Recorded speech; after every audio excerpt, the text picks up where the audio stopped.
Welcome to the Good Fight Podcast. My name is Kim Bigler, and I have my favorite peeps in the studio with me today. Gerardo has been the producer of the Good Fight for a while now, for many episodes now, and he's usually behind the camera.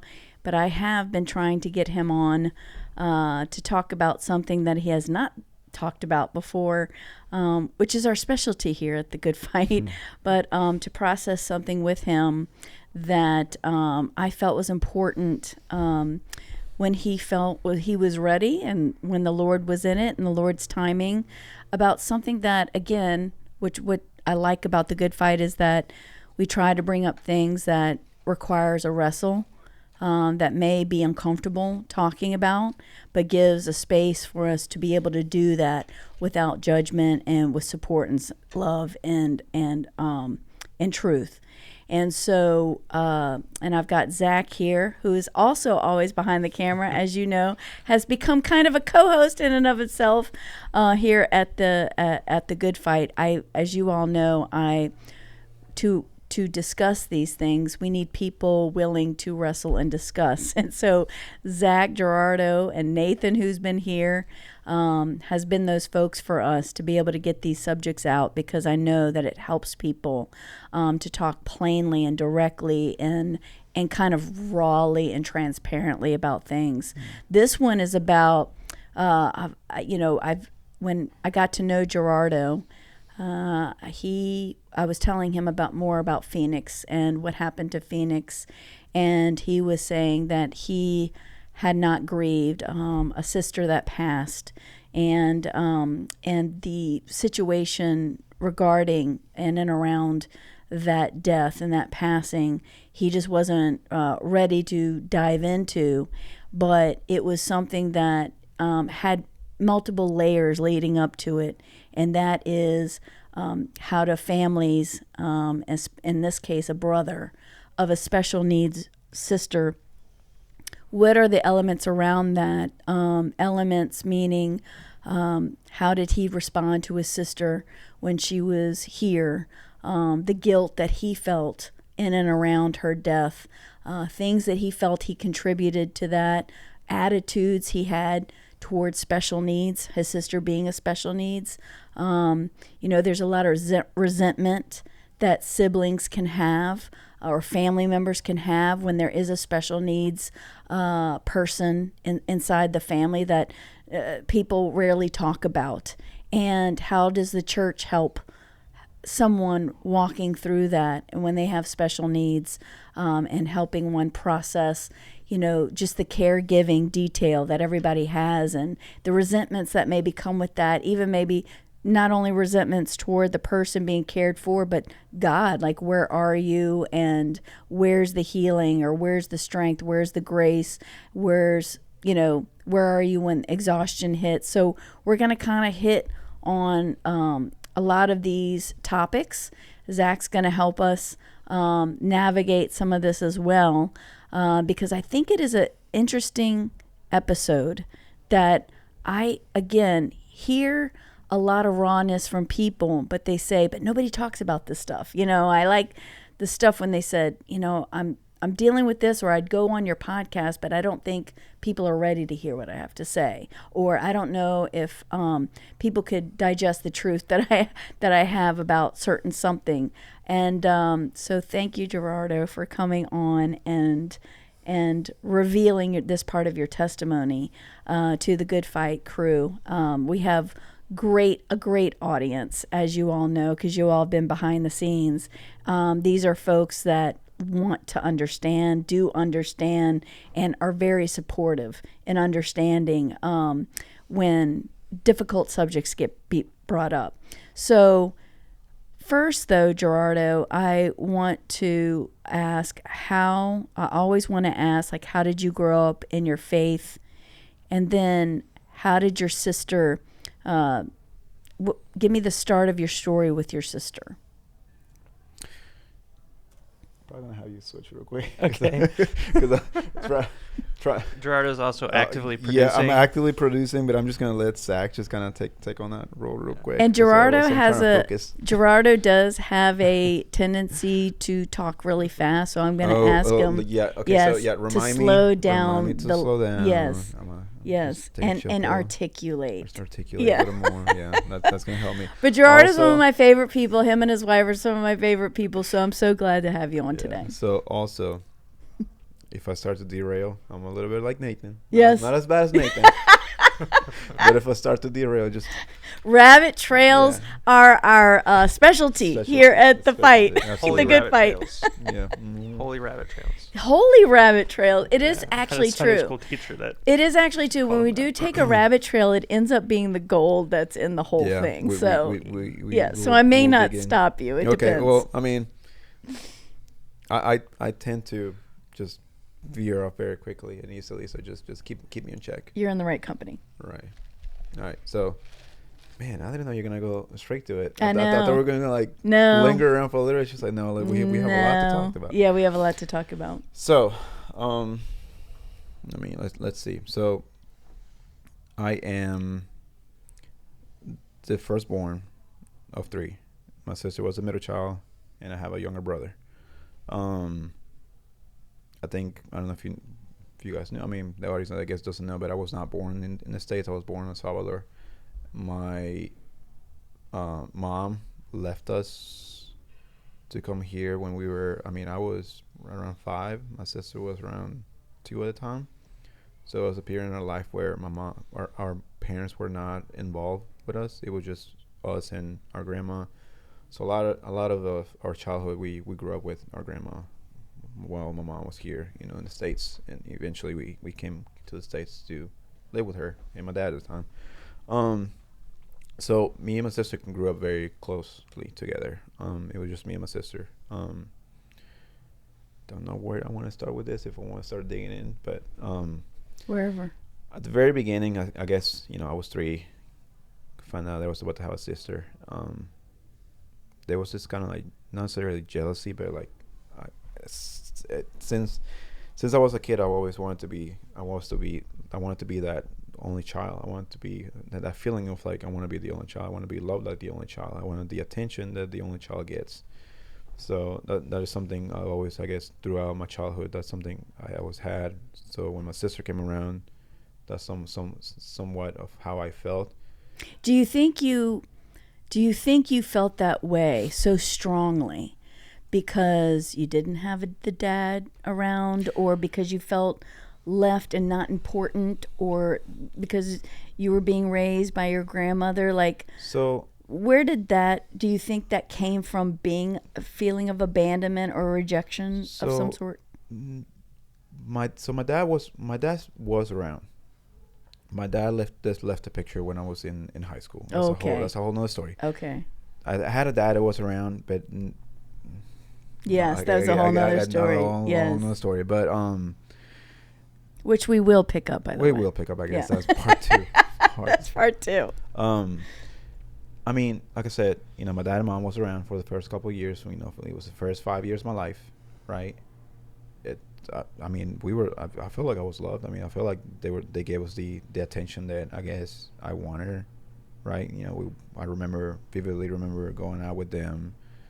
One of my best core memories that I have is just us going to, riding my dad's, I call it Jeep, but I think it was a Samurai at the time. We just go up in the mountains and just explore and be out in the nature with.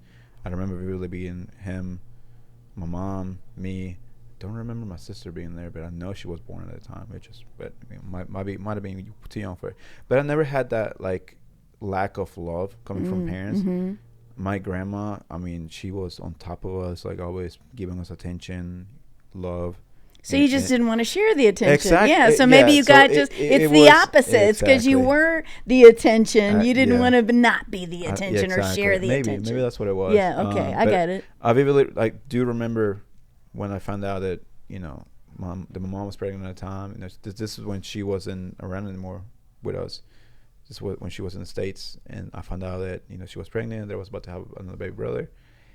I didn't get excited. I was just like, I remember crying actually.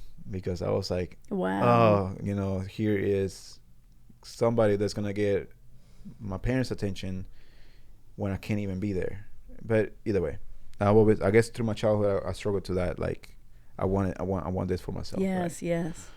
So, man, where do I want to go in with this? I mean, I can go so many ways. I'm trying to stay on track. So, I do want to mention that at one point, while we were with my grandma, my sister had an accident.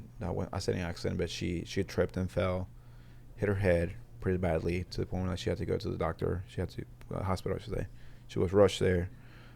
She had to get a couple of stitches, but I don't really remember exactly, like, to an extent how bad it was. I just know that it was a pretty bad fall to the point where, like, she On her head. There was a lot of blood. She had to get stitches. She was there for a couple of days. That's all I remember. But then after that, everything was good. And she acted like what the audience to understand that she was born normal. So yeah, so like she was to my eyes, she wasn't born growing up.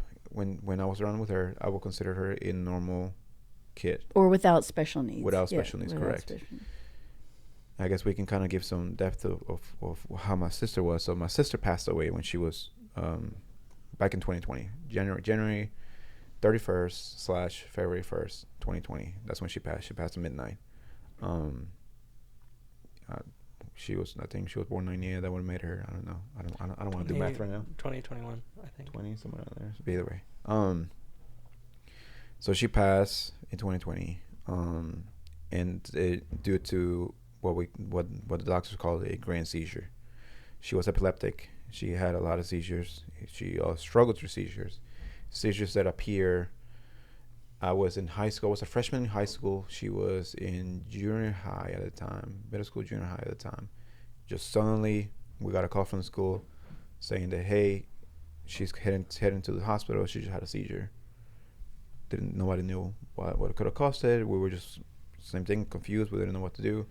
But then ever since then, seizures became a normal thing. It started happening once a year. Once a year became twice a year. When did that start happening? Where she started to have seizures? What age?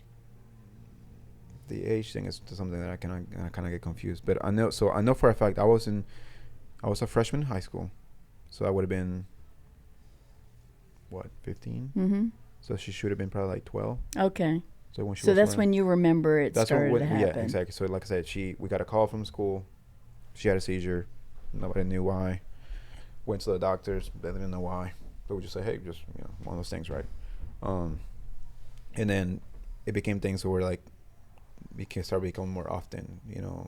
Once every 6 months became once a month, and then from once a month became once a week to a couple of times a week to once every day to like she was having 2 to 3 seizures per day. Like it was gradually getting worse. And so what you were telling me earlier when we were trying to prep was that there could have been 2 instances that could have been the start or the reason or the why these things have happened. And one you brought up was your grandmother. She had an incident with your grandmother and she fell on her head. The big one. And there was another one. This was the reason finding to me when I found this out when I was 15 after me picking on my sister because I was never nice to my sister. We had a little episode. I picked on her about something to the point where like my mom was just so annoyed and furious to the point where like she sat me down and she said, we need to talk.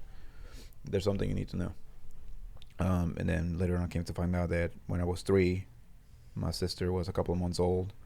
My mom was working at the time. My grandma, I think she was out doing something, but somebody was babysitting us. Babysitter walked up to me and I was holding a pillow on her face, trying to suffocate her. Thing it had to do something with me being jealous of her or something. Honestly, I don't even remember doing it. Right. But when she found us, my sister was out, unconscious, not breathing. Thankfully we were able to get her back, right? But to this day, we don't know If that may have done contributed to something, right? Because and then with the head drop, with the head falling on her, thing, we just don't know, right? I just know that. Did you feel when your mom told you that you did that? How did you feel about? How did you respond? I felt terrible. That changed things for me. It went from like, I will pick on my sister, mess with her, and I say pick on my sister. I wasn't always picking on her. I was just every once in a while. I guess was a little too mean to her, right? And same thing mainly because it was just like, like she used to come to us.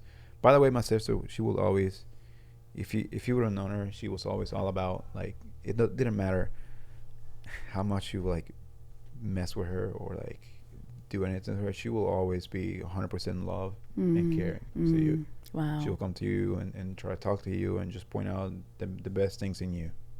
Even you. Even me. Wow. This is when I say pineapple. Yeah, this is what I say. We have a word. We have a word that we just made up. Like, I can't talk about this right now or I'm going to bust out crying, and that's pineapple. So he just said it, so we may have to take a little break. Breaky poo. Wash it down with water. But, yeah, so I mean. But I do want to repeat that because I love giving people that we're talking about honor that can't be here. Yeah. And the fact that she would get picked on. We do have a pause button. Yeah. Well, yeah. The fact that she would get picked on, and she would be nothing but love, see the best in people, and care.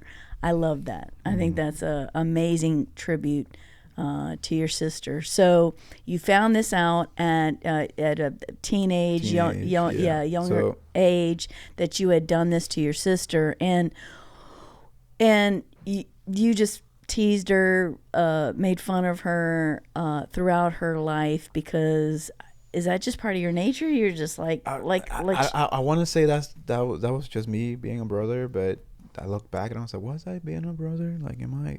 Did other kids like mess with my siblings? Did you resent her then, like at the time, or because I know we want to start talking about your resentment toward having to take care of her right. later on. Yeah, in a way, because ever since she started kind of having these issues, it just that's when she started becoming like special needs. Your mom was paying more attention. Paying more attention to her, but also it kind of like anything that was going on in our lives, it's like, like we couldn't go to Disneyland because we had to take care of her, and we had to stress about her. You couldn't do things in your life. We couldn't do things in my life because we have to worry about her, right? There was a couple of things where, we wanted to do just simple things that, like I remember us wanted to. You want to get that? Okay. My mom's calling in the middle of our podcast. Okay, go ahead. Right. There was one time where we were getting ready to take a small trip, and when I say a small trip, this is when we were living in Metairie. We were gonna come across the lake to go to the Fontainebleau State Park, and I remember me being excited. I had, my dad had the bicycles loaded in the car, and we had the whole day planned, and then boom, she had a seizure, and then we're like, can't do it. And I just remember that that's when things were kind of like, okay, you were furious. This is starting to become an inconvenience, and I'm like, what the heck, were you furious? Yeah. Oh yeah. I was irritated, and then as I got older, would you say in this moment, because I think it's helpful for siblings or family members of people that again that caring for a special need, it does affect the whole family, and it's like, and it does seem like it becomes about this person and over the other children. I know for my own family, Ren, my daughter who's 9, she's like, you love Phoenix more than me, and I have to constantly explain that he just needs more care, and that but you can't explain that to a young person. They only see what they see is truth, and it's fact, and they don't understand the complexities of anything. So I can understand just from a, from a mom's perspective of a daughter who has been annoyed that we can't go on trips like we used to, either because the finances go to medical bills that she doesn't understand that we get, or it's because I know when we get there, can Phoenix actually enjoy the trip? And I don't want to get him there and him not be able to participate in the things that we're doing, because how's that going to affect him? But it's like, but still, no one's really taking consideration, because the special needs is the primary focus really when you make decisions. The kids that are getting left out, or they're having to sacrifice family time. Yes, they're affected too. So you were less concerned about her seizure that day and more furious that you couldn't go on the trip. Because it became, that's honest. Yeah. So and it's gone, like I said, we growing up, being in high school, it was always like things like this. It's like, I was in band and we would do plays or whatever marching thing that we had to do. And I mean, at the time I was like, man, I really want my parents to be here. And it was either, there was two options. And I used to, at the time, I used to say, like, I used to tell my friends, because they would ask me, like, hey, your parents going to be here? I was like, no, well, I'm pretty sure they're not going to be here. And I will always tell them, like, there's always two excuses. It's either because of my sister or because they're going to be working at the store. All right, One or the other. It's either they're stressing about making money that we need to make money, or they're just going to be taking her. So it got to the point like I was numb about it. I was just like, you didn't care. I'm not expecting them to be here, right? So, and that's what my high school was. It was either I hate it. Not this. I hate to say this. I hated one thing the most, and it was the fact that my mom had the store, right? The grocery store, the restaurant, whatever you want to call it. Taking her time again. Right, but again, if you ask me, did you have everything that you needed at the time? Yeah. Yes, yeah. My mom was working her butt off to provide for all the things that I wanted. I wanted something, she would buy it. Shoot, for crying out loud. I mean, my first car was a 2009 Tacoma back in 2014. I mean, it was a fairly new car. Right. It's all the kids didn't have that. I mean, I was known in high school for having this stupid truck. Right. But then I look back and I was like, you know what? They worked their butts off to give me everything that I needed. And then also on top of that, my sister, as soon as she let her from school, the stress was who's picking her up, where is she gonna go? Is she gonna stay at home with somebody, or is she gonna come to the business to be just so we can kind of keep an eye on her? And it got to the point where like a lot of our customers knew my sister because of how often she was at the store. A lot of them kept up with her, and some of them actually even looked out and just always checking on her. There were times where she had a seizure in the store, and some customers were there and got to see it and were able to help us get her, to the hospital. Some of them even said, hey, you looked at my mom and said, hey, you need to go. We'll just take care of this for now. I'll just help you close down while you go take care of your daughter. So I got to see all that, and to me, it was just kind of like, it was just inconvenience, right? And then became... You saw her, if we're clear. Yeah. You saw her, past tense, as an inconvenience. She was a burden to us. He was a burden. Yep. So, moving on. And before you do move on, just to tell me, so she started having seizures, but what did that mean? You couldn't leave her alone? Is it just because she looked okay from the outside, but y'all didn't know any time she would ever have a seizure, or did she become physically handicapped in other ways? So she was normal-ish. Mm-hmm. She was able to walk. She was able to do things on her own. She was a little off there. Like, the way we would describe her is she was a couple years behind. So I see what you're saying. If she was 18, she will act like a 12-year-old. Right. Okay. In that way, she was like behind in that way. Stunted growth in that way. Exactly. Mm-hmm. So would you leave her being 16 or something? Would you leave a 12-year-old? Right. Exactly. So it's kind of those things. But Understood. also the main reason was because keeping an eye on her if she was to have a seizure. We knew that what triggered seizures was extreme emotions. So whether something made her like happy or excited, if she got excited about something, then we knew get ready because she's probably gonna have seizure Oh, later yeah. later that day. Wow. Extreme emotion will cause that. If Wow. she got sick, if she wasn't feeling too well, That would anything, cause something. any stress trigger. or that will trigger Highs seizure. or lows. Highs and lows will trigger seizure. Mm. We were kind of towards the end. We were kind of figuring out that any sudden like changes in like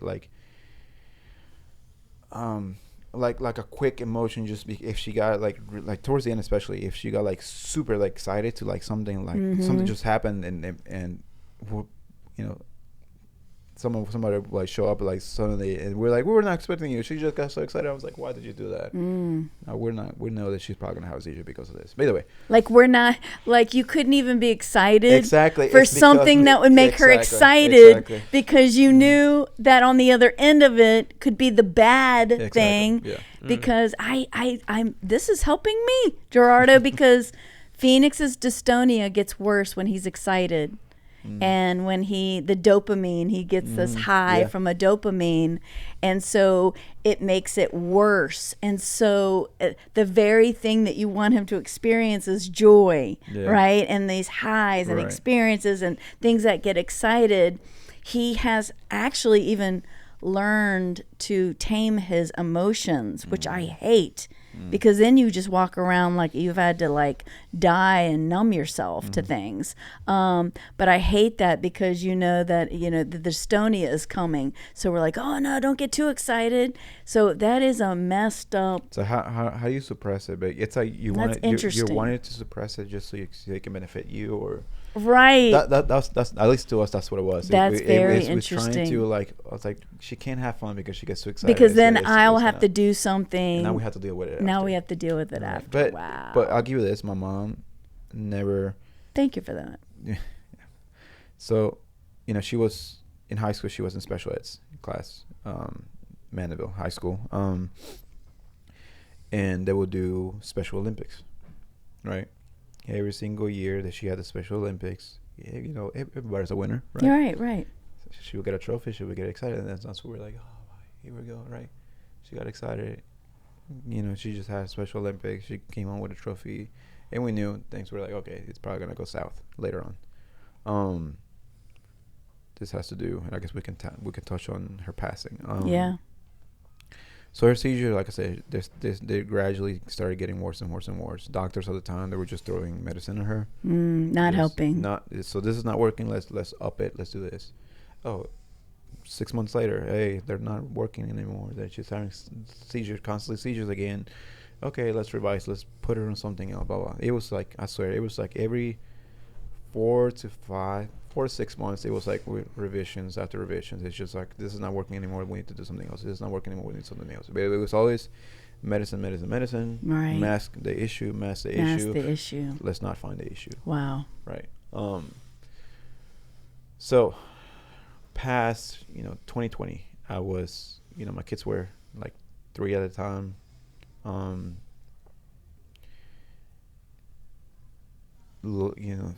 It's I love how this, I want to say I love it. The way that this worked out is because she passed right before COVID, and now thinking about it, having her around with COVID, I don't know how things would have played out. You wouldn't have been able to be there. No. And at all. I know, and my mom, or her. Exactly. It just. She would have died alone. Right. So at the time, the family could not go see. Thinking about it, it's just literally she passed right before COVID, because I think COVID had realistically really started happening here like March, I think. Yeah. Mm-hmm. And she passed right before on January, like February 1st, I guess you can say. Wow. So I don't know how to play, but so yeah, so things had gradually gotten worse. She passed on a Friday evening / Saturday morning. Thursday she had a doctor's. Her and my mom went to go see the doctor because medicine again wasn't working. So then they did a revision on her medicine. They put her on something else that they said it was going to be stronger. They told us that she might be a little numb. May not look like the same because it's very strong, but it's going to keep the seizures away. We're like, yeah, sure, whatever it takes for her to not have seizures anymore, right? And again, they never tried to figure out what was the cause of it. Yeah. No CT scans, no nothing. We just always chase the nuts. Chase Manage, exactly. yeah. Management, not find the source. Right. So she had enough medicine to go through Thursday, but she needed to start the new medicine on Friday. So we started medicine on Friday. Friday, I had gotten out of school, and this is what I remember. It's like I'm sorry, I didn't get out of school. I was working because at the time I was working with my mom. My sister got off from school, and then my mom was like, "Hey, someone needs to be at the house to take her in because she's about to be dropped off at the house. We're stuck here working." I was working with my mom. It was me and my mom working at the store those days. This is when my dad had left the picture.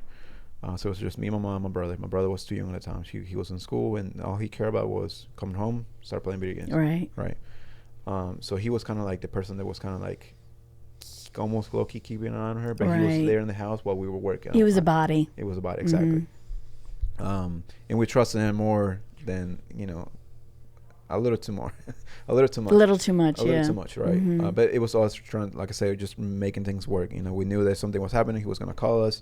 We're just a couple of minutes away. Somebody can leave the store. But you all had to work, so. Exactly. So I remember because my brother would come in later after her, right?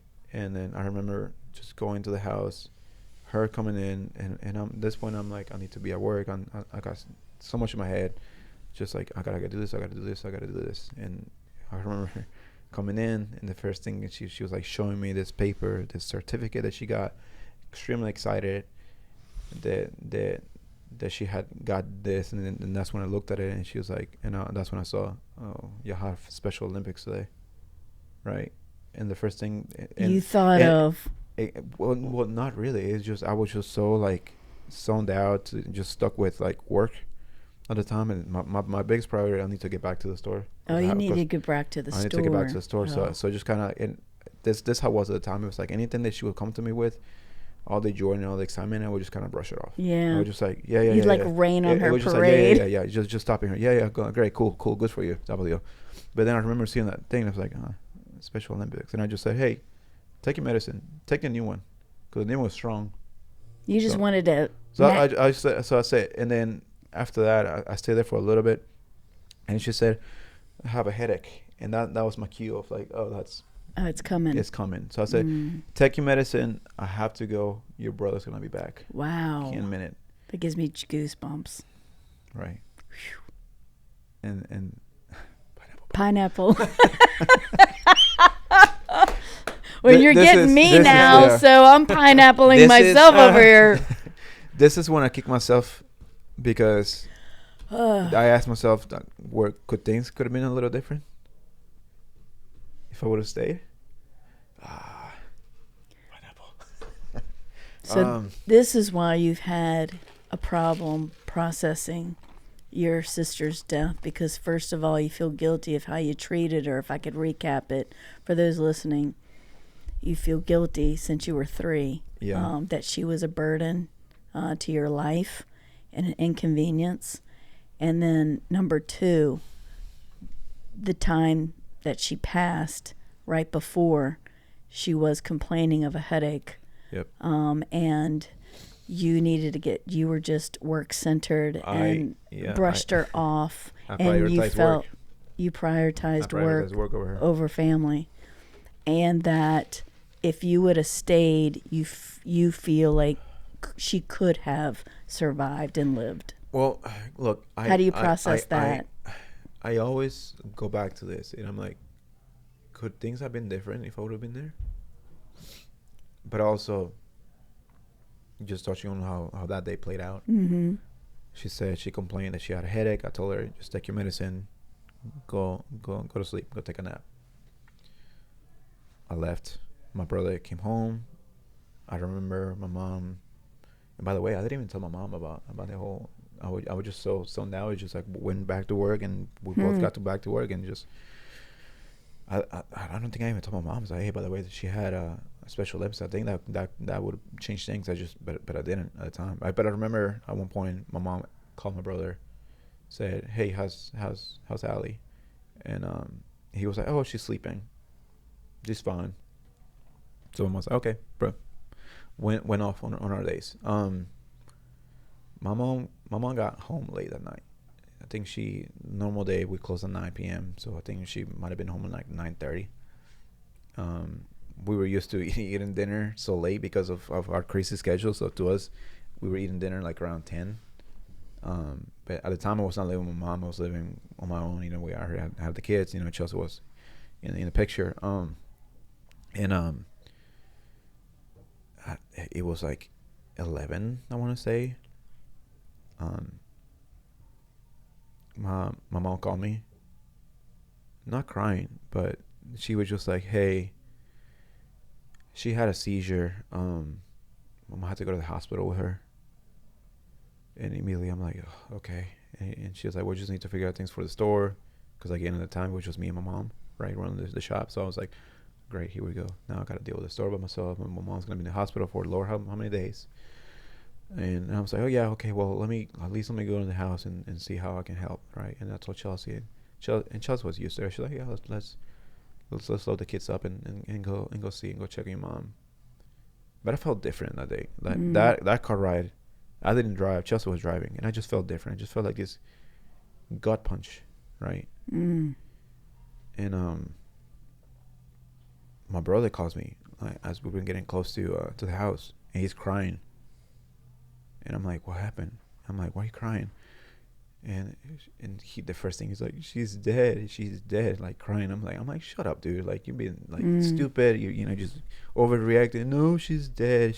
I'm like, I'll be there. My brother's kind of young still at this point, right? So I kind of rub them off. I get there, same thing. It's just my mom's just calm. She's just like, you can tell it's just upset. And I'm like, what's happening? Because I mean, there's ambulances outside, cops. And I come in, there's a cop in the living room, and I know they're upstairs, and I'm thinking, oh, they're probably just prepping her, getting it ready so we can go to the hospital. Seen this before. And so does my mom. And the same thing with my mom. And my mom was like, yeah, but they've been there for so long, they won't let me go upstairs. And I'm like, that's weird, that's new. So we stay there. Chelsea stayed in the car.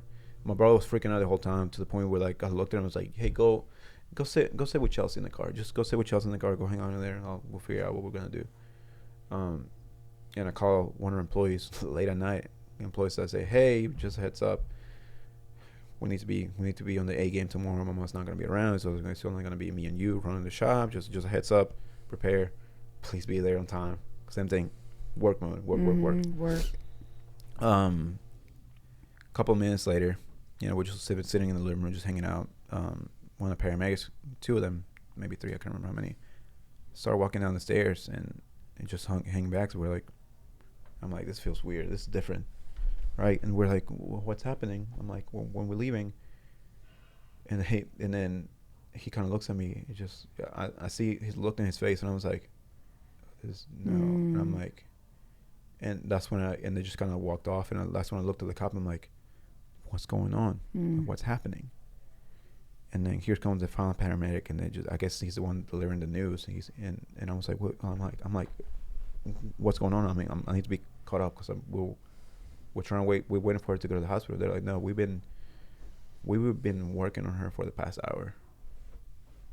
And he goes, she's gone. She's been gone. And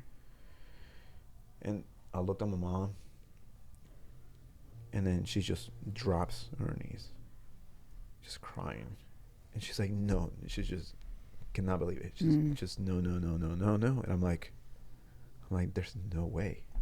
There's no way. Right? Because she's had a seizure before, which has never been there. She's like, man, she's gone. We tried. We've been working on her for an hour. No pulse, no breath. And then he told me, it's like, when we got here, she was dead. Wow. And then that's when I remember my brother. And then I looked at my mom, and I'm like, wait, well, what happened? And she said, well, I came here. I checked on her. She was fine when I checked on her. And then your brother's been checking on her. And my brother said, yeah, I didn't know she was sleeping. She was fine. And then between her coming home, checking on her, she was still sleeping. When from her started making dinner and cooking, she had a grand seizure. Wow. When the food was ready, told my brother, hey, go get your sister, wake her up so she can come eat. my brother was the one that found her. Wow. Not in the bed, on the On ground. the ground. Wow. And that's when he called me. That's when he said, yeah, she's, because he got to see her. Yeah. And then my brother got to see her, and he's like, she's dead. She's 'Cause gone. she got to see her the way she was. So that's when things kind of changed, and then they said, okay, the coroner's office was on their way right now. Actually, no, they're not on their way. They were outside at that point. You know, trying to process the whole thing, just from A and B, and I'm stuck with I'm like, okay, I gotta deal with my mom, and that's when I did this stupid option of because to me I was like, I didn't cry, I didn't react. The whole thing, Shock. what's not even shocked, but what my whole thing was running through my head was, my God, work. Oh, really? It was still work. Work. I'm like, oh, how am I gonna deal with work now? My mom's gonna be out for Wow. how long? And I'm stressing about work. I'm stressing about work. Wow. Stressing about work. Even in that moment. Even in that moment, I'm still stressing about freaking work. Why do you think that is? I don't know. I don't know. Trust me, I wish I knew.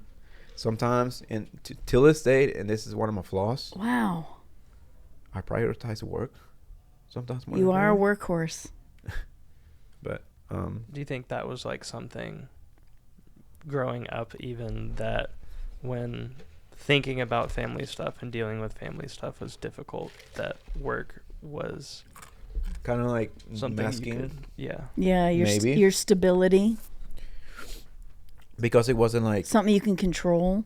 I guess. I mean, it wasn't like, oh man, we're making a killing. It's all about the money. It's like, no, like, to me, I was like, we're okay, but we're just barely, you know, like, I'm not living a luxurious life. You know, it's not like I gotta make more money. You know, it wasn't about making more money. It was just like Being productive. being busy, being there, right? Wow. So in that moment, I'm blown away. Like I'm like, you're just in shock. You're like, no, I was thinking about work. I'm like, wait, what? Yeah. Wow. At that moment, I was thinking about work, and how can I? And I'm thinking, I'm like, what can I do to get my mom to start feeling better, right? How can I? Because I mean, obviously, you know, she's not in a good mental state at that point. And I go to her, and this is like this stupid of me at the time. I go to her, I'm like, it's gonna be okay. It's gonna be okay. And I could have said that she's in a better place. She's not suffering anymore. No, I didn't say that. I said, just think about all the things that you can do now that, you know, she's in another spot. Like, just think about all the things that you were not able to do and that you can do now. Wow. And I look back and I was like, how stupid was I? Wow. To say that. Wow. To my mom that's grieving, right? Just found out her daughter died. Yeah. And that's the first thing that comes to my head is freaking work and think about it. Like, and how much better the burden is now exactly, lifted. the burden is now lifted. It's just. Where do you think that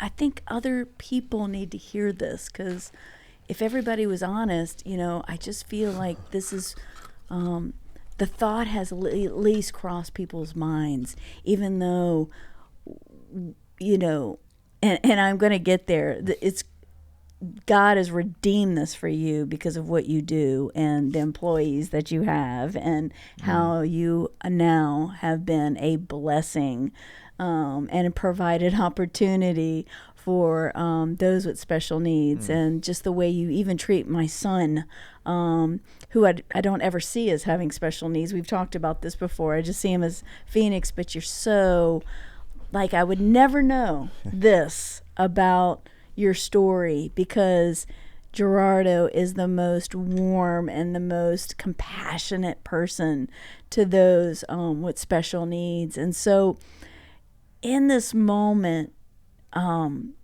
when did the revelation come? When did you start realizing, in your words, how stupid that was, quote unquote? It took me a while, actually. So again, it took me a while to grieve. I probably didn't cry until I don't know, a week later, until things were like settled. Because again, it to me was like work mode, take care of my mom. Believe it or not, I was bright and early at the store the next day, working. Open the shop like nothing happened. Wow. Do you compartmentalize? Like, do you? Now look, I mean, where I'm at now at the point, I've been like, right now we've been like, screw this store. Like I would, Yeah, I right. would have kept that You place. have changed. That's what. I would have kept that place closed for a whole Yes. week, just to focus on my mom. The Lord has definitely done something in your that, life. Yes. right? Yes. But my mom stayed. So we took my mom. My mom stayed at our house. My brother stayed at our house too. They stayed there for like a couple of days until my mom said, "No, I need to grieve. I need to be by myself." Right. So that's when she went to herself, and then my brother stayed with us.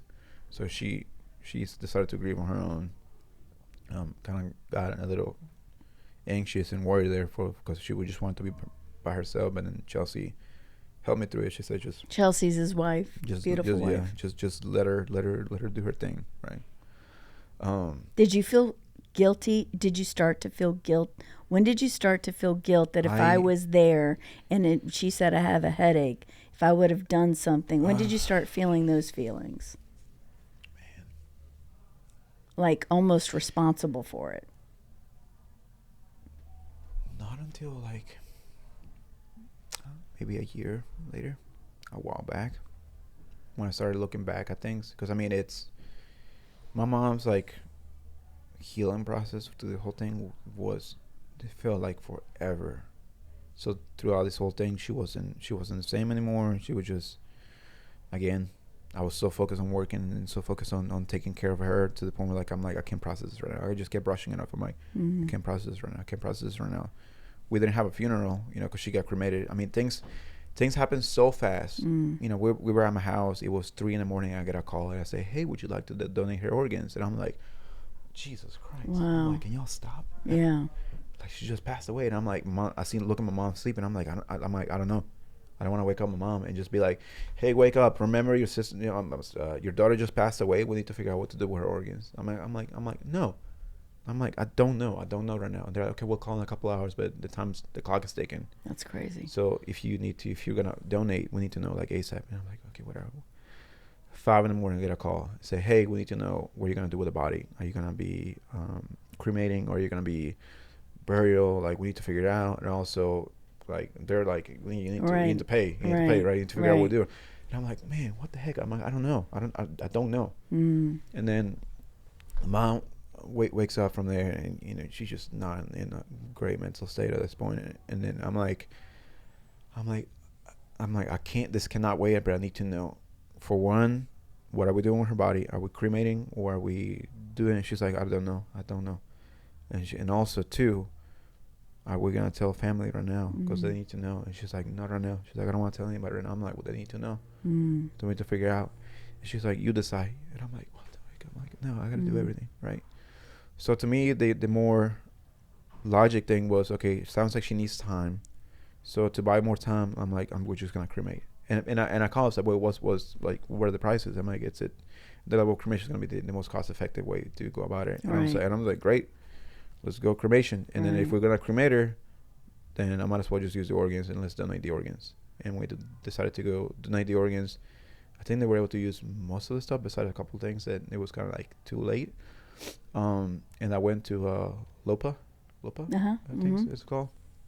They're the ones that they were able to get the organs. So organs were extracted. A lot of things were the skin, eyes. I mean, a lot of stuff got taken out. Right? Practically, they took just about everything they could use. Right. They're like, hey, look, use it because she's getting cremated. Right. And then cremation process happened, and then I decided to call my aunts. My aunts, they live in California, so they flew down like the day after, just to be with my mom, and that kind of alleviated me from like, okay, yeah, I'll deal with my mom and I'll deal with work. But it took me so long to just kind of sit back and just take in what happened and just cry. I didn't really like truly cry till like maybe like a year afterward. I think when my mom was just kind of like back into work and just things were kind of like stabilizing. So I think just like one day, I drove home and I just decided to sit in the parking lot and just outside the house and just I cried so hard that day. You just let it out. Just thinking about it. And that was the last time I kind of like really dealt with hard, it. Yeah. Were you grieving her death, or was that also the time you were thinking about how you treated her? that's when things kind of kick back, and I realized how crappy I was to her, and primarily that's when I kind of like blame myself For not being there. for leaving, for not staying. Do you honestly believe that things would have been different if you stayed? If you look at the statistics of what happened that day, me being there wouldn't made any sense. Yeah, exactly. Because from my mom coming in, she was cooking dinner and she was resting. I know. Yeah, it's like she was sleeping. She was there. Everything was how fine. would you know? Like, right. Realistically, what would, if I would have stayed? What would have happened is I would have told her to go home. I mean, not go home. Go to sleep. I probably would have stayed around for a little longer, just stressing about her. Ideally, perfect scenario was I would have stayed. I would have called my mom. Would have said, "Hey, this happened, blah, blah, blah." And my mom would have told me, "Okay, wait for your brother to get there. Once your brother gets there, come to the store. Let's switch. I'll go over there and I'll keep an eye on her." Best case scenario. Mm-hmm. Realistically, the way we were at the time, it's like my brother would have showed up and I say, "Hey, just a heads up, this and that. Just keep a close eye on her. I'm gonna go back to work." Exactly. I'm probably gonna let my mom leave early instead of 9. Right. Best case scenario. But again, the way things played out, it's, they call it a grand seizure. Apparently she passed within, apparently only lasted like 10 seconds. Wow. Like she had a grand seizure. It was just like 10 It was more instant. So it was so mm-hmm. powerful. That seizure was so powerful that it took her out in like 10 seconds. Yeah, I've heard that. Even if anybody would have been there, it's like you would have gotten to see her just tense, had the worst seizures, just tense and just mm-hmm. out, and so feeling powerless. Did we miss the opportunity to do what? To exactly to see her to do something, suffer, or did we just save ourselves from witnessing having that be the last view of your sister? To me, if my mom would have been there to see that, it would have ruined her. Yeah. No. Now the biggest mistake that we did was they asked us. I say it's a mistake. To this day, I still think it's a mistake because I really regret doing this. They asked us, "Do you want to go see her before we take the body?" And both me and my mom were like, "Yeah, we want to go see her," right? And we walked upstairs, and I've never seen somebody this way. I've been to funerals. I've been to open casket funerals, and I've seen bodies before. But just being in there, the smell, the feel, and this is what I regret doing. I regret this so much because it always comes back to me. Haunts you. I held her hand, and she was cold, but it was like a different cold. It was like it's like, I don't know how to describe, like a holding a lifeless body. And that stuck with me. And now anybody that if when somebody passes and I'll tell somebody, say, "Hey, just this is just my 2 cents. If you want to remember them the way that you last time, right, how you want to remember, don't see them, don't look at them, right? Because you regret looking. I regret looking at her. Yeah. I regret seeing her. I regret touching her. Yeah, so much, because every single time I think about her, it's like that's the first thing I think. It's just her cold, dead body. And me blaming myself.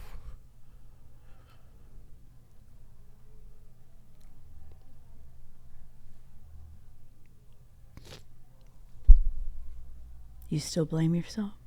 Yeah. I can tell. Dang it. I can even say pineapples.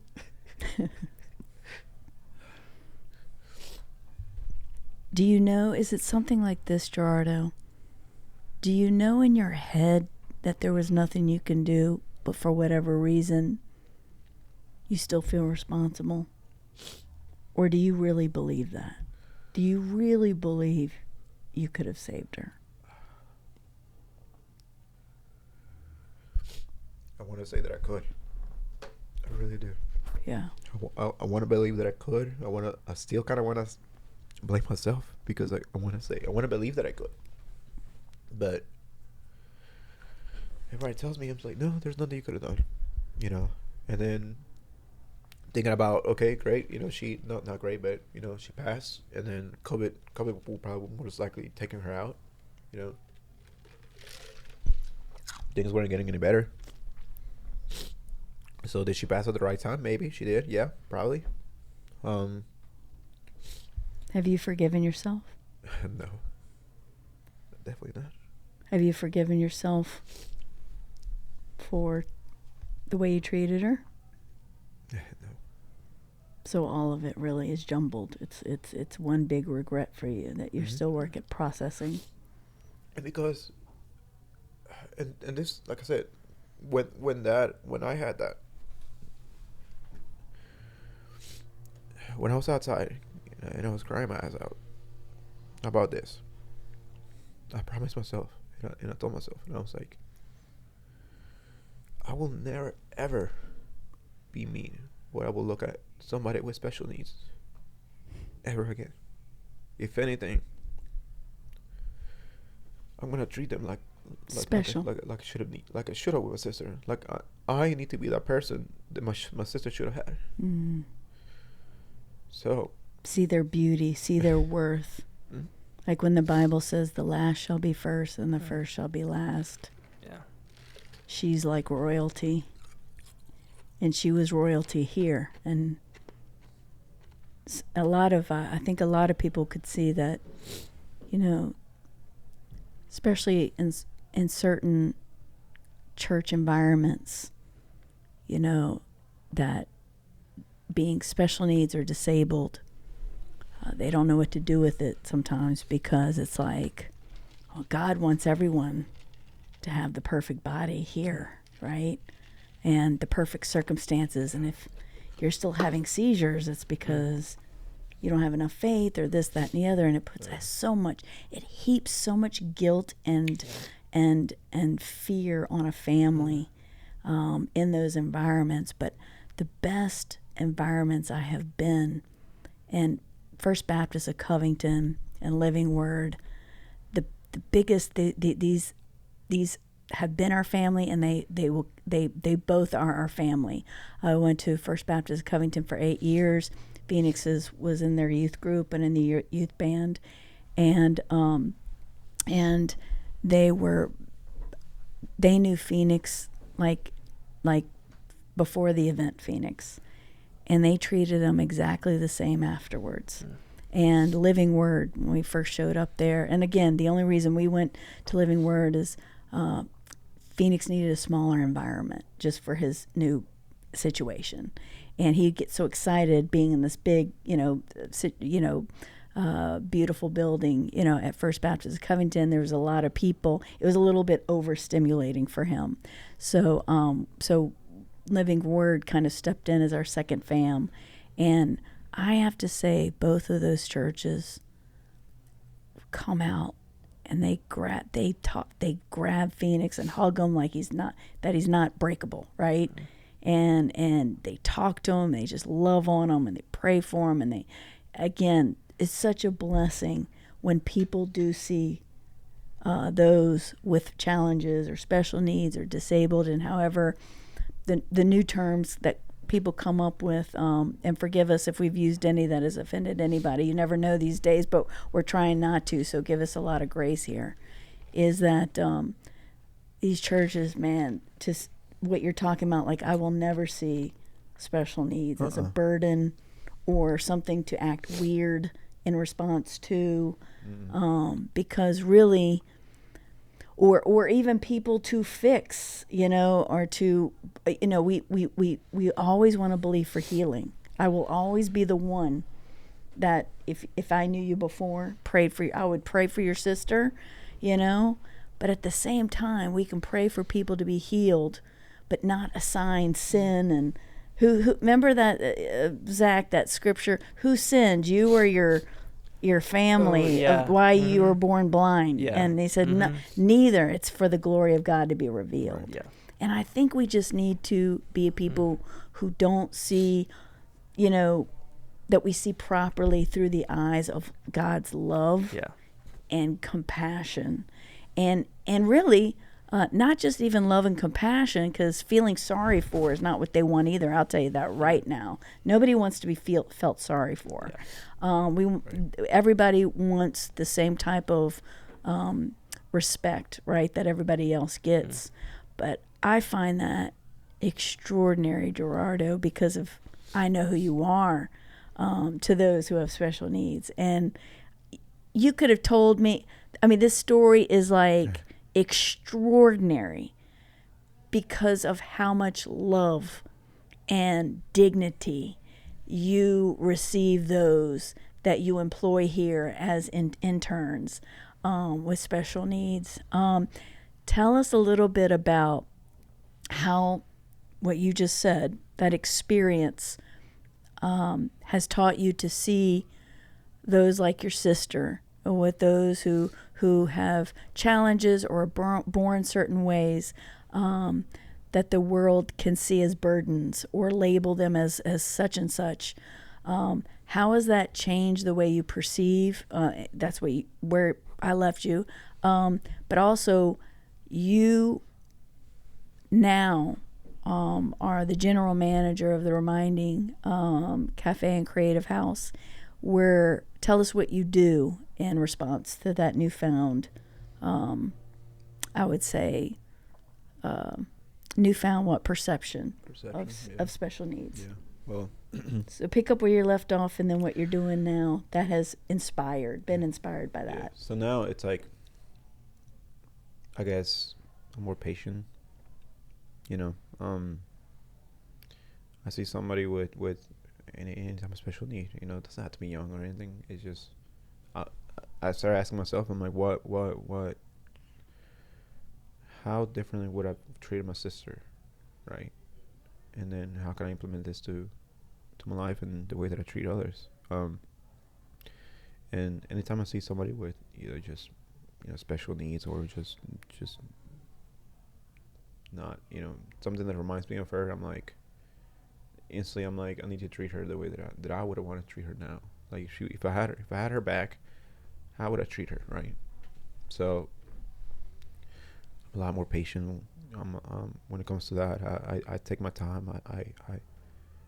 Back then I would probably just avoid the situation. Mm-hmm. If I would have seen somebody that required a little more attention, then at the time I was like, I don't have the patience for this. I don't have time for this. I'm like, but now it's like I'm like, me. You're the beeline. I want to be involved. I want to be part of it. I want to talk to them, right? Just demonstrate a little bit of love to them. I was, thankful enough that, here with the Reminding, we recently took on this core program with St. Paul. So, we Mondays and Wednesdays we're working with with these kids with. What is the core program at St. Paul's for those that don't know? What is the core program? Yeah. So core program, I probably couldn't tell you exactly down to the T what it is. I can tell you what generally yes. what they're doing here is. So the core program is bringing in special needs kids here. Students from St. Paul's and mentors. They come here. They have a mentor. They will kind of sit with them, and they will work. They will have a actual shift with us. Wow, that's so great. They'll come in. We will give them drinks. They'll call out drinks. They will welcome customers. We always like to portray the love for God. We like to be those portraying that love that God has for us to others.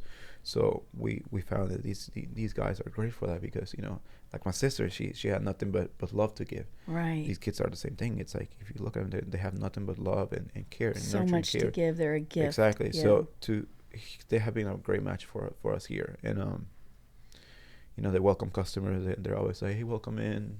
And then the mentors are always. I've seen a big impact with the mentors. Wow. I had the pleasure to do a week worth of recording with them coming in here. I saw those. Oh my the goodness! And they got the most views. They got like 5,000 views, and they did so great. And I got to see the mentors just be on their A game and just to see how they treat these kids. And I do want the audience to know that those who are listening, that the mentors of these students are other students And I love that because it really promotes it just promotes unity, and it promotes acceptance of all folks. And I just love that it's another student, not like this older fella from the Rotary Club. And we love our older fellas from the Rotary Club, don't get me wrong, but I love when young people partner with the young people who have these special needs, and it just brings so much value to everybody. Yeah, absolutely. So I got to see that firsthand, just being able to, because we recorded Lens series with them last week. I just didn't have anybody to record, and then I think Steve was like, "Hey, why don't you record?" I think it was not Christopher. It was I think his name. I think is Matt. I can't remember. And I was like, "Sure." I was all about it. I was like, "Absolutely." So we have him and the mentor sit here, and then I sat behind that chair, and instantly I would just like, "Damn it!" I'm like, after I got recording, I was editing, and I'm just like bawling my eyes out. I'm just like, this is I love this. This is so beautiful. Like, I felt a lot of joy just recording those videos, and I remember texting Steve, and I'm like, I almost see my feels too, and Steve probably got that text. Was like, what's wrong with this guy, right? Okay. Because I was like, "Oh, Steve, thank you so much for the opportunity you have given me here to be able to record this." God has melted this boy's I was heart. literally melting away just editing those videos, because I found a lot of joy doing that. Right? Wow. Being able to share that. And only Jesus. Only Jesus can redeem. So they didn't happen once; they happened twice. And Christopher, oh my goodness, that kid shines. Yes, he shines in every room he's at. And same thing. And then just the pair between Christopher and his mentor, that mentor really, I was like, if he's watching this, I'm like, dude, you are extraordinary. You're incredible. You're incredible. The way that he, how he's a leader, and I was like, I just looked at him. I was like, man, I wish I would have. I wish I was him. Wow, he modeled what you wanted, exactly. What you wish you were in high school. Oh man, that video really did it for me. And here I am, second video I'm editing, and I'm texting Steve, like, Steve, thank you so much again for the opportunity. And Steve is the co-owner of this place, by the way. And Steve probably, I was like, what is wrong with this guy? I'm like, no, knowing Steve, he was probably like, that's my Jesus right there. Jesus has got a hold of Gerardo. Yeah, right. But yeah, I mean, I enjoy doing that so much, and just being around them, it feels great. I mean, a lot of times, look, I would love to be up front with them, helping them out, and just trying to do things. But in reality, I'm just running all over the place. Yeah, you're the man. You're the big cheese. But yeah, I mean, if I could, I would be up there, just hanging out with them and just seeing what we can do, and just teach them all the quirks and little things we had going on in the shop and the coffee stuff. But I did find a lot of joy in that, and I'm very happy that we were able to take on this program here that are mining. And that, and at church, any chance that I get to sit down and just acknowledge somebody, I do. I see that. I make all that the a priority. time. I make that a priority. You do. Outs and things before out and about.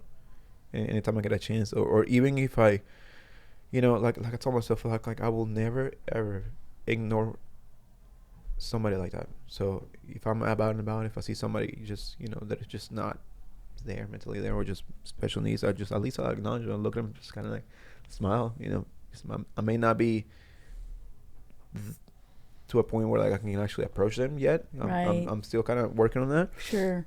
I'm not that out. I think most people that would be right, Zach. That So most like, people to me it's like I'm like, it's just if they approach me, sure, but I'm not gonna be like, oh my goodness. Yeah, right. Like I mean, because look, if I were looked at this way as a parent, like if I had a special needs kid, or I do have a special needs kids, but if somebody comes to me and say, hey little buddy, how you doing? I'm like okay dude, like so like, I try not to be that person, but I do get just that calling of like, I want to be, at least acknowledge them and be like, just not give them that like, I didn't see you, right? No, acknowledge them like you would acknowledge anybody. Yeah, I feel like most people in situations like that, they either try to baby the To- yeah, situation or they the individual, overcompensate. Yeah. or Overdo it. avoid altogether. Yes, Yeah. I would agree with That's that. what it was. It's either Yeah.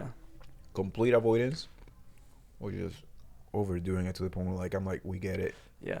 We get it. Yes. Like where Like, you make you it almost treat them awkward. like they're not Uh-huh. a real person. Ex- Exactly. And I've seen both of those. So Yeah. I kind of like to put myself like dead smack in the middle of like, I don't want to avoid, but I also don't want to overdo. Yeah, exactly. Because you don't want to be, and Yeah. fake is never good, right? Right. So Right. So, approach them authentically. How about Yeah. that? Mhm. Yeah. Yeah. Yeah, Wow. that's what I've been. Yeah. Zach, you have any thoughts of? You've been quiet over there because I've we've had been. a question that I wanted to ask for a while, but I felt like that, Kim, you really needed to get to the end of Oh, all that. Kim over here just jabbing Yeah, me. I was Just jabbing. me. I was jabbing. And we're keeping it all in, and even the pineapples. We're I keeping forgot it the all. fruit. I was like, what is the fruit? I'm like, dang it. I'm like, it's apples? I'm like, no. This is Yeah. when people who are listening get healed. So Yeah. this is where, this is why we're here. And so Yeah. I'm not going to cut. Y'all are not allowed to edit this episode. Okay.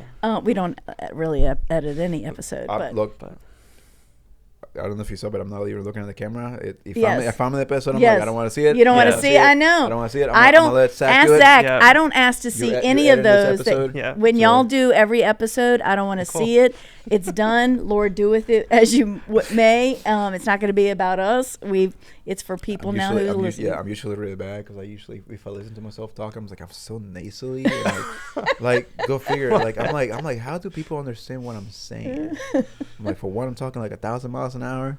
Two, I'm like, that accent just comes in through every once in a while. I think you've done pretty good today. yeah, you did not actually. talk 1,000 miles per hour. No, you today. actually did. Yeah. You were I will more listen to. measured. Look, I'm not gonna listen to it, but if I listen to myself back, I'll be like, Yeah, you're not allowed to listen to it. If you edit any of this, I'll kill you. No, Okay, it's- so Okay. Zach. Okay. I did kind of sorry, want to get back into the thick of it a little bit. I think clearly you've shared that you have a lot of guilt about a lot of the stuff that happened over the course of your time with your sister, and hear you talking a lot about like the way that you felt towards her and kind of your attitude. Like you would say that you would have, or that you have a lot of guilt about how you felt about her and your attitude towards her. What do you think you, especially thinking about as like a kid and a teenager, like what do you think you should have felt in that situation?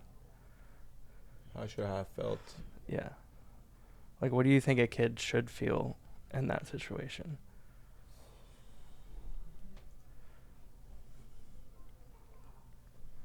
Don't know. Because I mean, I really wish I had somebody else that they can give you like some input of how they feel. Because I mean, Yeah. a lot of times I just kind of blame myself. I'm like, that's just me, just being weird. I'm like, I'm proud. Sometimes I consider myself mentally unstable. Because Who isn't mentally unstable? Well, at least on this panel. But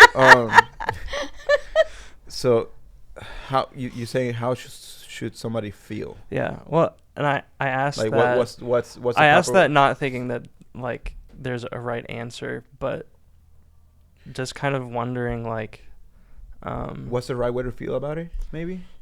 Like, why do I think? I don't someone should think that feel? there is a right way. It's to feel gonna about it, vary yeah. because I've seen people, siblings that have special needs, siblings, that they go above and beyond to their siblings and Right. they talk so greatly about it. Right. And I want to say that that's how they are. Truly, that's how they are. Even through a closed door, that's how they are. I don't know. Right. I wish I was like that, but in reality, I wasn't. Have you? What I want to know too, yeah, because I think you're right. I know where Zach's going with this. It's like for a kid, I mean, it is extraordinary when they step up and do and think rightly about those things, Yeah. and it always is about the kid's disposition. You know, his personality. There's a lot of factors that go along with it. You apparently had this you just have a drive about you that I think also emotions get completely compartmentalized from your life. for whatever reason, right? Whether that's just who you are, whether that is just how you was like, this is how I'm going to get along in life. This is how I'm going to push forward, is having no emotions. But for whatever reason, your emotions about things in life, period, I feel were completely just, again, compartmentalized almost to the point they are not existent, or just repressed through work and whatever. Right. And the fact when you had the moment where you could finally sit with it and allow yourself, that what's been compartmentalized came out to the front finally, I think was God healing your heart. And what I hear, Gerardo, is that you should also take that moment of you not just grieving the death of your sister, but God healing you from regret and blame and guilt and shame, condemnation, all the stuff that would come up. In Christ, again, we all have behaviors that we regret. Right, Zach? Yeah, I know you're absolutely. perfect, but we do, yeah. right? But- But all of us have these regrets. I have more than we even have podcast time for in a lifetime of regret. And we can, when we are honest the way you have been honest today, and I'm hoping to close this out, I'm hoping that this will translate to someone, if it's not one person, that needs to bring what's been compartmentalized up. Before the Lord, we all have behaviors and attitudes and regrets that we have not properly confessed. And when people hear that sometimes in some circles, they're like, confession means more guilt. But it's not. It's confession means that was wrong, and receiving the healing of that guilt. And that's what people don't understand about. Let these things come out from these closets that we have, these compartments we put things that we don't want to think about, things we feel guilty about, things that we wish we could change. All of those things are toxic to your overall heart, who you are as a person, who you are to your family, relationships. They harm everything. So when they come up and you actually are allowed to grieve not only who was lost, but how you treated them in the past and those regrets, that is also healed. Not only grief in that moment, but also regret in that moment. Yeah. And I feel like these conversations I hope, bring truth out in such a way where someone listening goes, I need to sit with that before the Lord.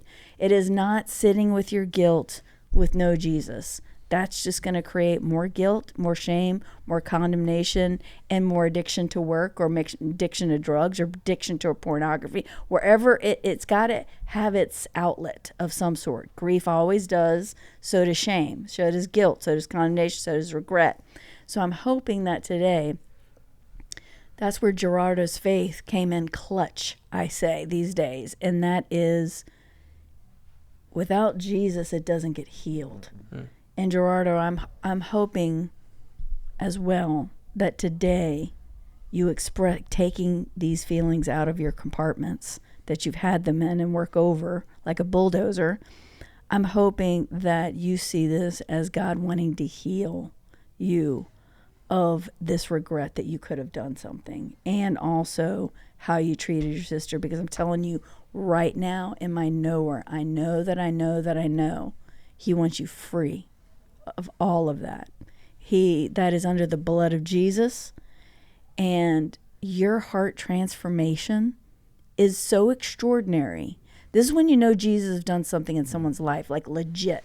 Because what you have shared today, I would no more think that about you because of how you treat those with special needs and who are different.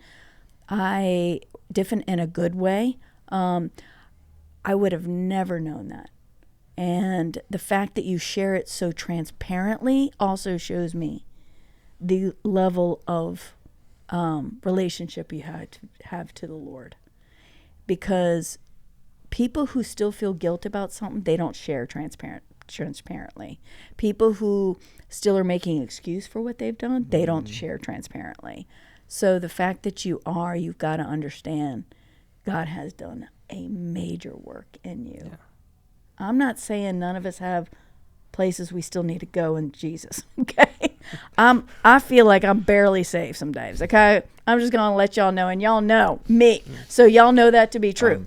I consider myself a work in progress. I'm a work in progress, and I think that's why we're besties, because this is a place like we need God's grace to be the the progress that we need. Yeah.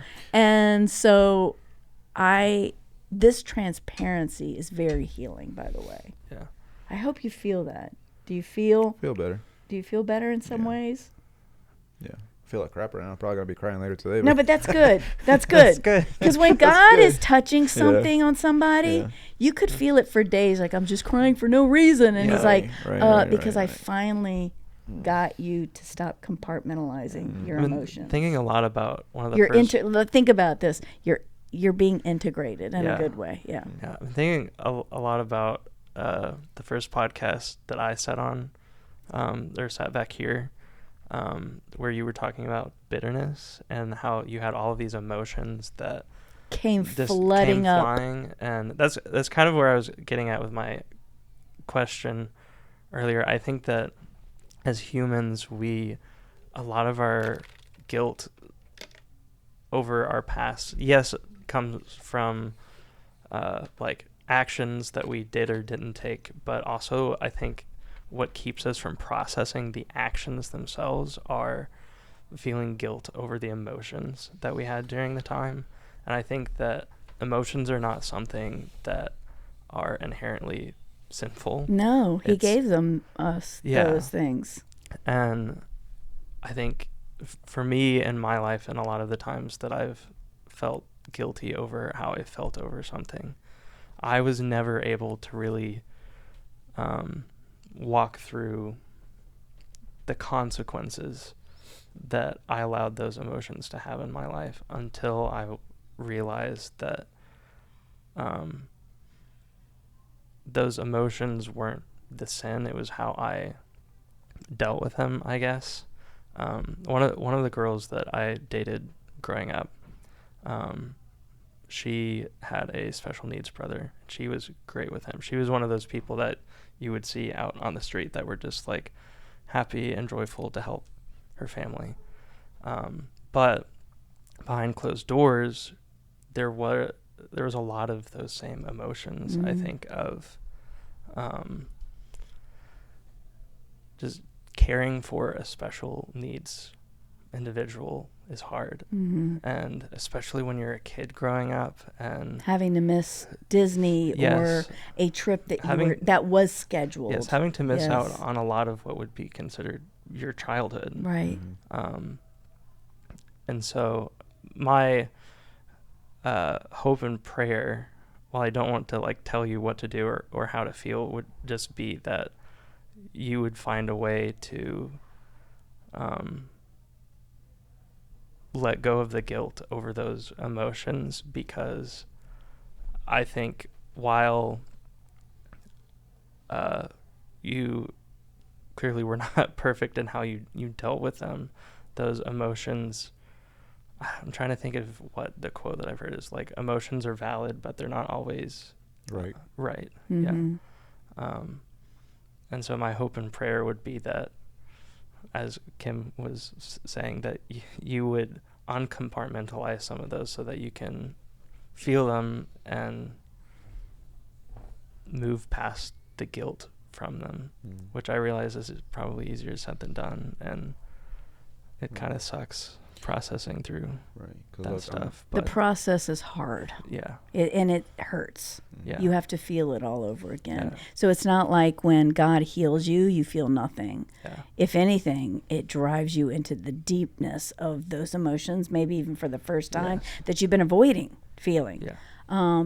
But that's the only way he can do it. Yeah. And then he will bring it out in a healthy, redeemed, restorative way. And I'm already starting to see that, Gerardo. I mean, you are a changed man in some ways from what you have described today. I have seen it in your life. I see it with my son, with you and my son, and you have videoed my son. You're thinking of ways now to incorporate my son in the good fight in a way that his dystonia is not, almost like your sister, like when he's excited, his dystonia gets worse. So Gerardo has been thinking about how best we can video him and include him without that being a hindrance to him in a very compassionate way. So I'm seeing it, and what I would tell you is that sometimes we're hard on ourselves to the point where God is giving the healing, but we resist it because we think we deserve it. Mm-hmm. Yeah. And you do not deserve this penance. You do not need to pay penance. You have confessed and God has healed. And now you have to just walk in that freedom, Gerardo. And walking in that freedom is not working through any more emotions. Walking in that freedom is texting Steve a sappy text and not feeling one iota bad about it. Or allowing yourself to cry in front of your wife one day because it's hitting you, or in the car in your ride home, or hugging your son. Those are that, I hope that compartment in you has been blasted. Those walls have been blasted out, and that Gerardo can be a hard-working, loving, compassionate, emotional man. That's what I hope. You see what I'm saying? Yeah. Ooh, that hit. Yeah. That hit, because I could feel a little steam on that. Thank you, Lord. Last words? How many pineapples? I think we have a whole thing of pineapples that we got to deal with in this podcast. But this was one of my favorites. I think, if not the favorite of mine so far, of podcasts. Like, believe it or not, you've been like poking at me. I have been poking Gerardo to talk about this forever, but God had His time. No, something I didn't bring up, but remember when I met you and you had Ren around? Yes. Remember the drawing that she gave me? Oh, yes. I still have that. Yeah, tell the people. My daughter. Oh man, Ren. I can't. Why did you have it here? I know. I was even thinking. You were kind of like in that. I remember kind of seeing you. Were like, I'm like, no, she's just here. I'm like, was she in school at the time? And I think you just took her out because there was something happened. Yes.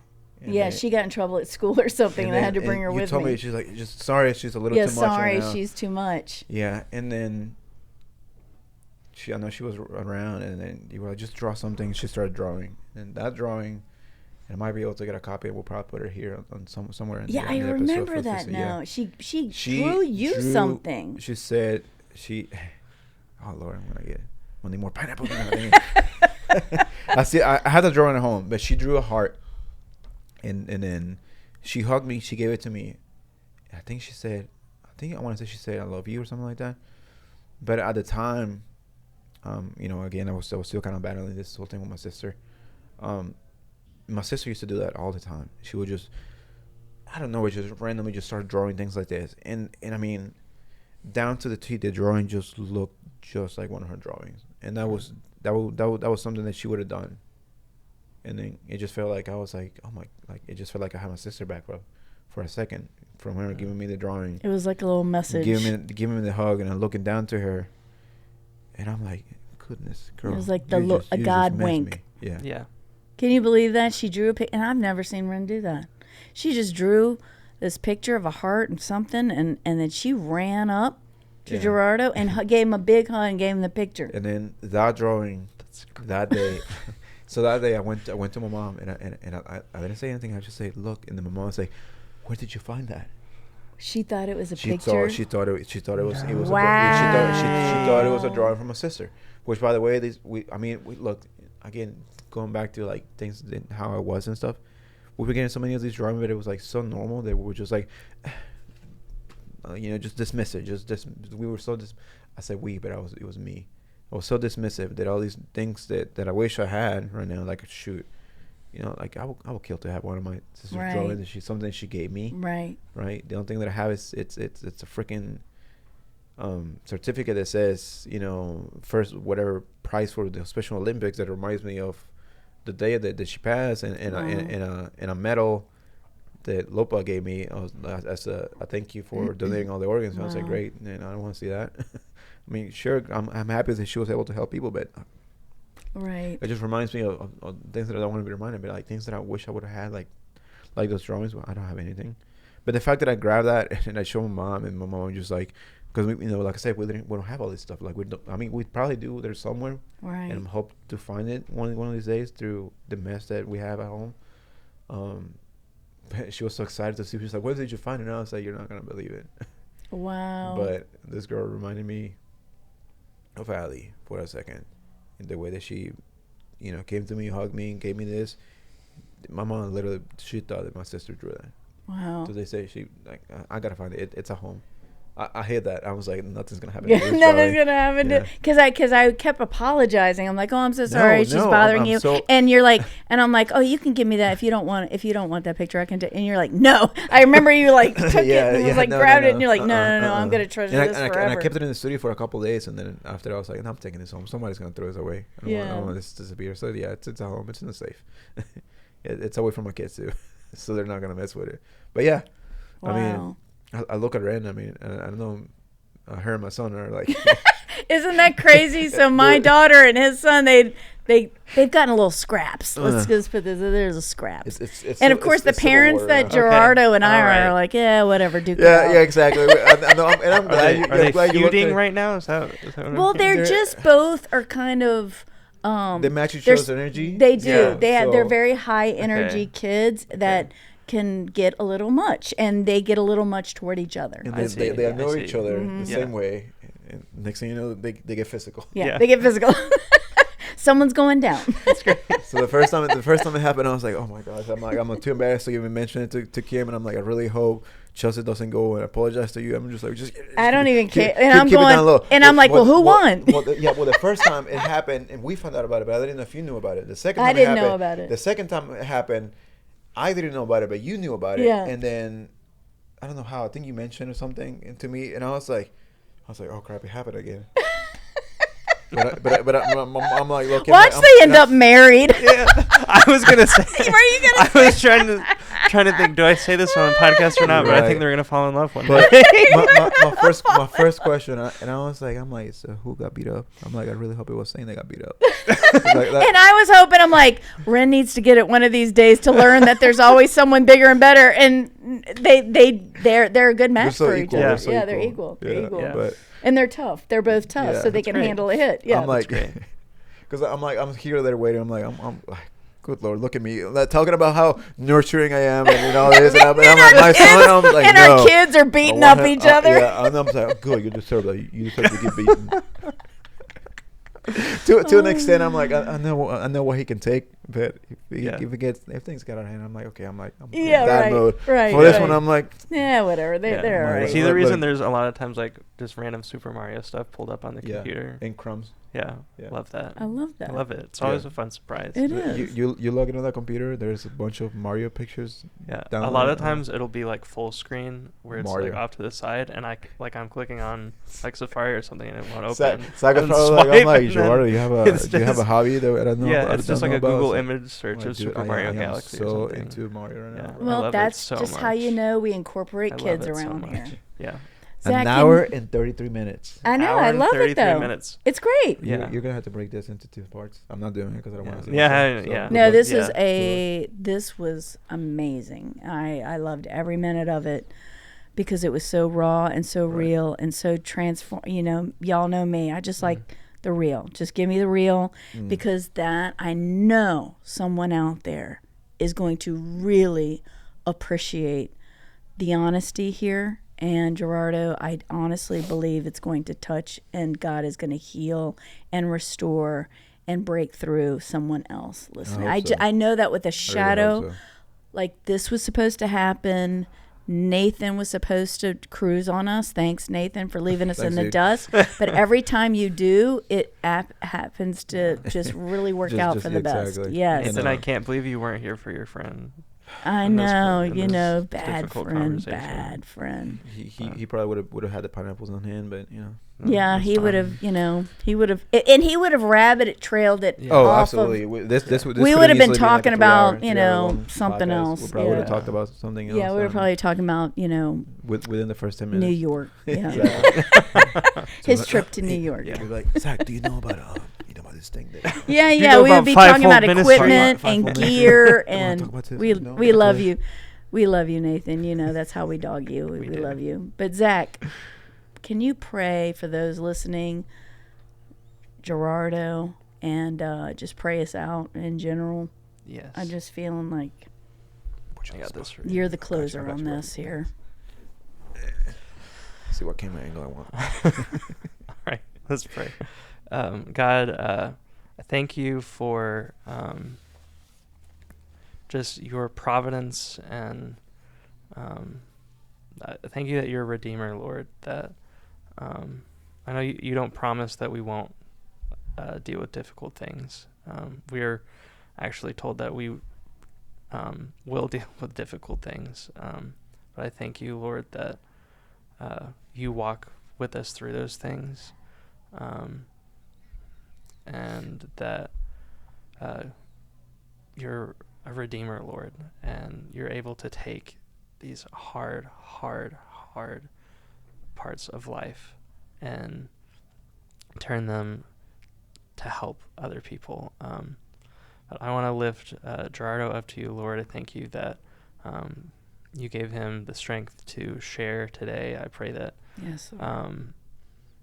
he would be surrounded by people that would be safe to process with, and that you would walk with him through this this journey of grief and processing. And I pray that he would just fall more in love with you each step of the way, Lord. I pray that you would hold him close. I pray for anybody listening, Lord, that is going through something similar, or is hurting right now, or is struggling to process, struggling to move forward, that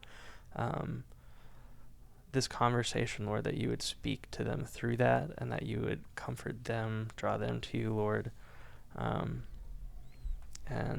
I thank you for these people, Lord. I thank you that you made Kim the way that you made Kim, and I thank you that you made Gerardo the way that you made Gerardo. And I pray all these things in Jesus' name. Amen. Amen. Amen.